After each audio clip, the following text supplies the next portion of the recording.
Hello class 12 कैसे हो आज सब। आज हम आपकी इंग्लिश फ्लेमिंगो स्टार्ट करने जा रहे हैं बच्चों। ठीक है, जिसमें आपका फर्स्ट चैप्टर है द लास्ट लेसन, जो किसने लिखा है अल्फोंस डॉटेट ने। कब? 1840 से लेके 1897।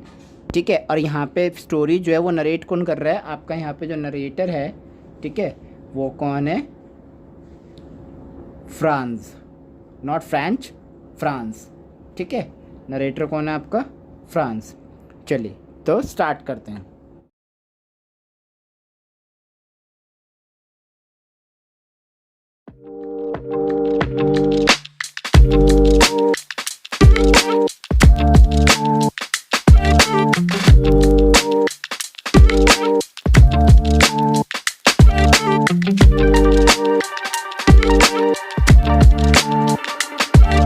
आपका ये जो चैप्टर है, यहाँ पे Alphons डॉटेट was a French novelist and short story writer.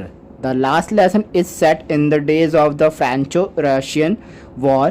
ठीक है, कब लिखा गया है? लास्ट लेसन कब लिखा गया? 1870 से लेके 1871 तक के सेंचुरी के बीच में, in which France was defeated by Russia led by Bismarck.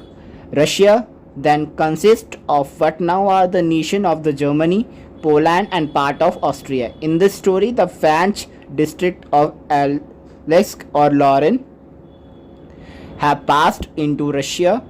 And read the story to find out what effect this had on life at school. ये कब लिखा गया? जब रशिया और फ्रांस, मतलब फ्रांस जो है हार गया था किससे? रशिया से।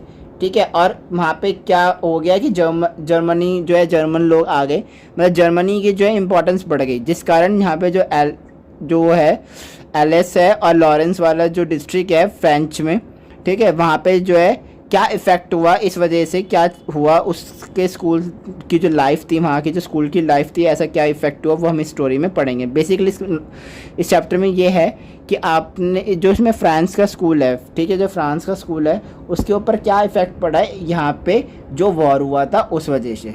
ठीक है, तो स्टार्ट करते हैं। चलिए। I started for school very let that morning and was in great dread of scolding, especially because M. Hamel had said that he would question us on participle, and I did not know the first word about them.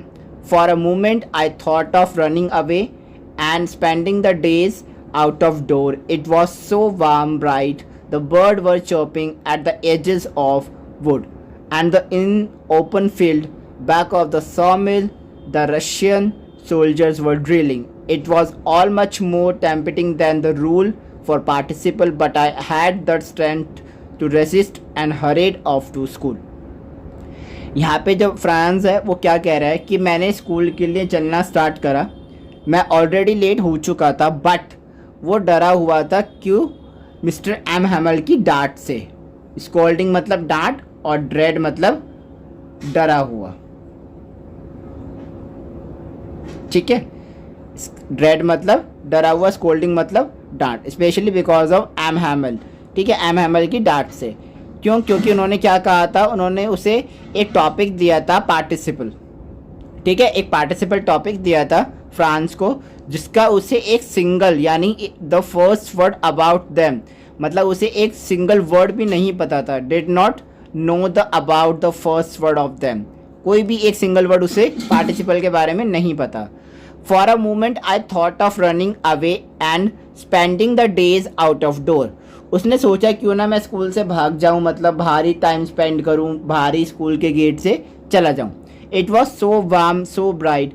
वो जो है weather का description दे रहा है, weather का describe कर रहा है कि क्योंकि मौसम ही इतना अच्छा हो रहा है, इतना वार्म है, इतना ब्राइट है ना।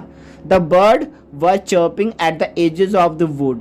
बर्ड चर्प कर रहे हैं इन द ओपन फील्ड में, back of the saw mill the Russian soldiers were drilling. अब जो फील्ड बैक है, ओपन फील्ड बैक है, वहाँ पे एक सॉल मिल है। ठीक है, सॉ मिल मतलब फैक्ट्री है एक, किस चीज़ की फैक्ट्री है? Wooden factory. ठीक है, जहाँ पे सोल्जर्स क्या कर रहे हैं? ड्रिलिंग मतलब exercise. It was all much more tempting than the rule for participle. ये सब उसे टेम्पटिंग लग रहा था बजाय किसके? Rules for participle. ये सब उसे टेम्पटिंग मतलब अट्रैक्ट कर रहा था उसे, बजाय पार्टिसिपल रूल्स याद करने के। But I had the strength to resist, पर उसने अपनी जो है अपनी क्षमता को, अपनी इच्छा को जो है कंट्रोल करा और स्कूल के लिए जल्दी से भागा। When I passed the town hall, जब फ्रांस टाउन हॉल से होता हुआ गुजरा, there was crowd in front of bulletin board, तब उसने देखा कि बुलेटिन बोर्ड के पास एक बहुत बड़ा क्राउड है। For the last 2 years all our bad news had come from there. The lost battle मतलब जैसे बैटल में कोई खो गया हो, the draft, the order of commanding officer, like that. ठीक है, पिछले 2 साल से ऐसी बुरी बुरी खबरें आ रही थी। And I thought to myself without stopping what can be the matter now. उसने ये सब सोचना बंद करके बस ये सोचा कि आखिर ऐसा मैटर क्या है जो आज टाउन हॉल में बुलेटिन बोर्ड के पास इतना क्राउड या फिर इतनी भीड़ है। Then as I hurried by as a fast as I could go the blacksmith कौन है बेटा यहाँ पे? लोहार। ठीक है जी, ब्लैक स्मिथ कौन है? लोहार। Watcher who was there with his appearance reading the bulletin called after me, don't go fast bub। बब का यहाँ पे मतलब है फ्रेंच में, वहाँ पे बब का मतलब होता है बेटा। ठीक है, हम किसी को भी कहते हैं ना बेटा ये मत करो, बेटा वो मत करो, तो जस्ट लाइक दैट कि मतलब बब मतलब उसने ब्लैक स्मिथ ने बोला बब do not go fast, you will get your school in the plenty of time. आप अपने स्कूल के टाइम पर आराम से पहुंच जाओगे, plenty of time, on time. ठीक है जी। I thought he was making fun of me, उसने सोचा कि ये मेरे साथ मजाक कर रहे हैं। And reach M Hamel little garden, और जल्दी से वो कहाँ पहुंचा? एम हैमल के लिटिल गार्डन में, और वहां पे उसे सांस में सांस आई। Usually when school begin there was a great bustle, bustle मतलब शोर शराबा।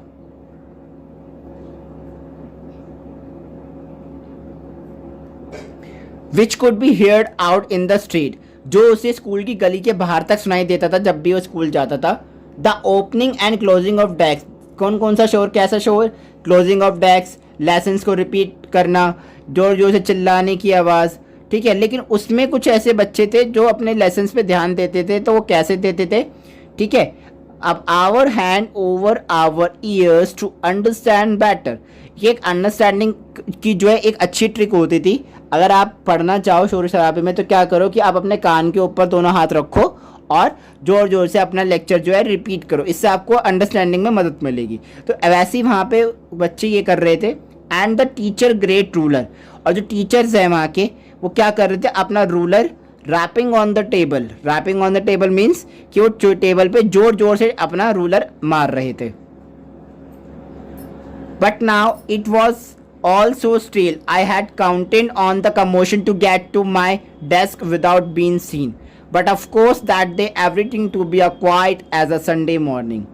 ठीक है, उसने ये सब नोटिस करा, पर उसे ये सब लगा कि हाँ आज तो बिल्कुल सब शांत है। क्यों, कैसा शांत है? Just like Sunday morning. Through the window I saw my classmate, France ने अपने क्लासमेट्स को देखा। ऑलरेडी इन देयर प्लेस, वो ऑलरेडी अपने प्लेस पे थे। And I am walking up and down and is terrible iron ruler under his arm. हमेशा की तरह एम हैमल अपनी क्लास में आए, अपने बगल में स्केल दबाते हुए, रूलर दबाते हुए। I had to open the door, अब तो उसे डोर ओपन ही करना पड़ेगा और सबका सामना करना पड़ेगा। You can imagine now how I blush and how frightened I was. France ये कह रहा है कि आप ये सोच भी नहीं सकते मैं कितना ब्लश कर रहा था, कितना घबराया हुआ था, कितना शर्मिंदा महसूस कर रहा था। But nothing happened. M. Hamel saw me and said very kindly, go to your place quickly, little Franz.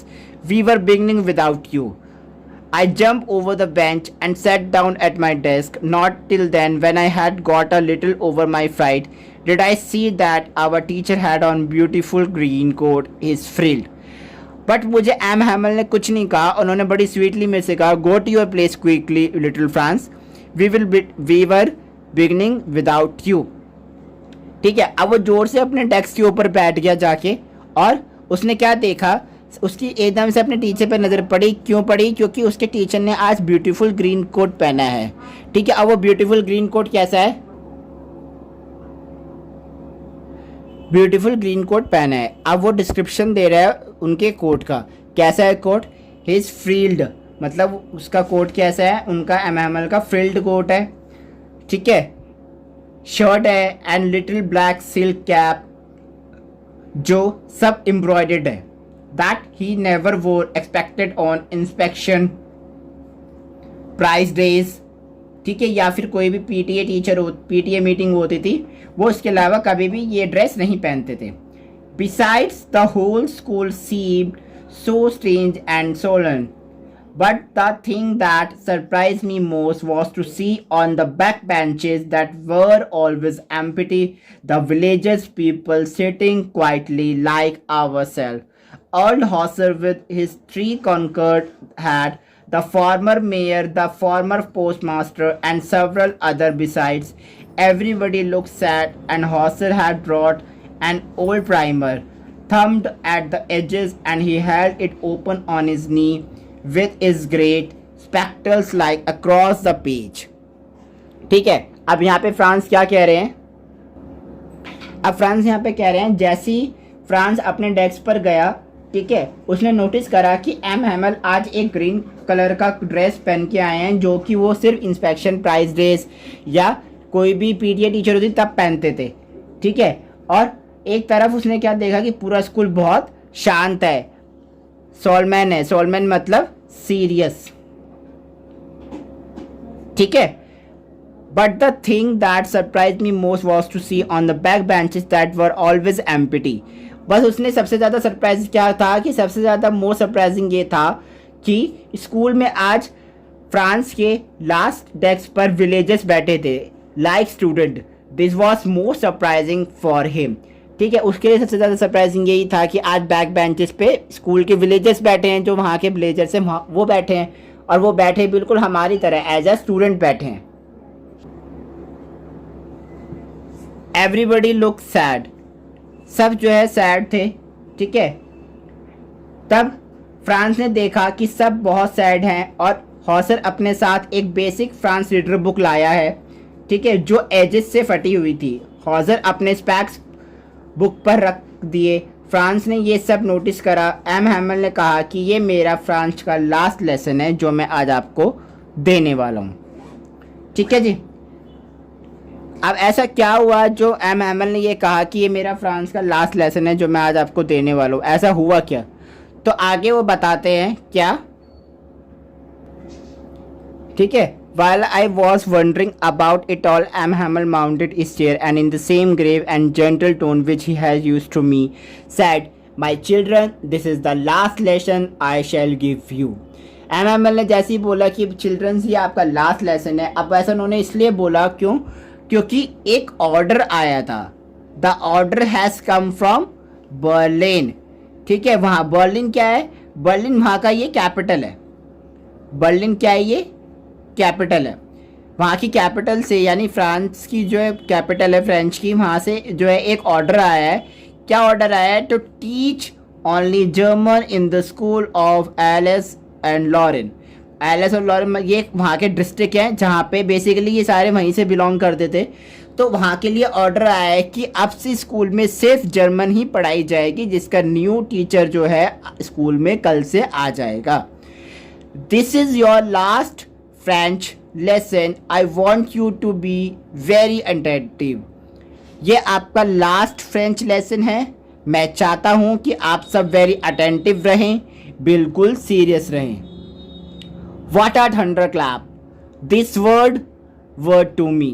थंडरक्लैप, उसे बिल्कुल अचंबा हुआ, वो शॉक हो गया. थंडरक्लैप मतलब यहाँ पे जैसे उसके ऊपर बिजली ही कड़क गई ये सब सुन के. Oh, the wretches, that was what they had put up at the town hall. अब उसे समझ आया, अच्छा तो ये वही था टाउन हॉल में, ये वही खबर थी जो फैली हुई थी जिस वजह से इतना बड़ा क्राउड था. My last French lesson. Why, क्या ये मेरा लास्ट लेसन है? क्यों? I hardly knew how to write. मुझे तो लिखना तक नहीं आता. I should never learn any more. मैंने कभी पढ़ी ही नहीं क्योंकि कभी ध्यान ही नहीं दिया. I must stop there. Then oh how sorry. अब वो खुद के लिए बुरा फील कर रहा है. I was for not learning my lesson. मैंने कभी अपने लेसन्स याद नहीं करे. For seeking birds. मैं हमेशा बाहर देखता रहता था, पक्षियों के अंडे चुराने में गोइंग स्लाइडिंग ऑन द सार, सार मतलब वहाँ की एक रिवर है, ठीक है, वहाँ पे नदी किनारे खेलने लगता था. My books that had seemed such a nonsense a while ago, so heavy to carry, my grammar and my history of the saint were old friends now that I could give up. मेरी books मुझे हमेशा से nonsense लगती थी, heavy लगती थी to carry करने में. मेरी बुक्स के बारे में बता रहा है कि कौन कौन सी बुक्स थी उसकी. ग्रामर, हिस्ट्री, जो है संतों की किताबें थी पुराने टाइम की, ठीक है. पर अब उसे सब की चीज़ के लिए बुरा फील हो रहा है. क्यों? मैं ये सब तो मेरी ओल्ड फ्रेंड्स है, ये तो मेरे पुरानी दोस्त है, किताबें तो मेरी पुराने दोस्त हैं, मैं इनको इतनी आसानी से नहीं छोड़ सकता. I could not give up and M Hamel too, और एम हैमल को भी. The idea that he was going away, that I should never see him again. क्या मैं अब उनको दोबारा नहीं देख पाऊंगा? Made be forget all about his ruler and how cranky he was. ये सब सोचते सोचते उसने वो सब भी भुला दिया कि कैसे एक जो क्रैंकी टीचर था, जो हमेशा अपने हाथ में रूलर रखता था. एम हैमल कौन था यहाँ पे? एम हैमल को उसने क्या बताया? क्रैंकी, हमेशा बिल्कुल सीरियस मोड पे, कभी भी जरा जरा सी बात पे गुस्सा आना, जिससे क्रैंकी कहते हैं. तो एम हैमल जैसे थे वो सब भूल गया. अब उसे ये था कि oh poor man, it was in honour of this last lesson. उसे बहुत बुरा लग रहा है और वो क्या कह रहा है? इट वॉज इज ऑनर, ये उसके लिए बहुत सौभाग्य की बात है कि आज हमारा लास्ट लेसन है जो हम अपने टीचर से ले रहे हैं. Had put on is fine Sunday cloth, जो उन्होंने Sunday cloth, and house understood why the old man of the village were sitting there in the back of the room. It was because they were sorry to that they had not gone to school more. It was their way of thanking our master of his 40 years of faithful service and of showing their respect for the country that was there no more. अब उसे समझ आया कि मेरे back benches पे, हमारी class के back benches पे विलेजर्स क्यों बैठे हैं. वो इसलिए बैठे हैं क्योंकि वो सॉरी फील कर रहे हैं.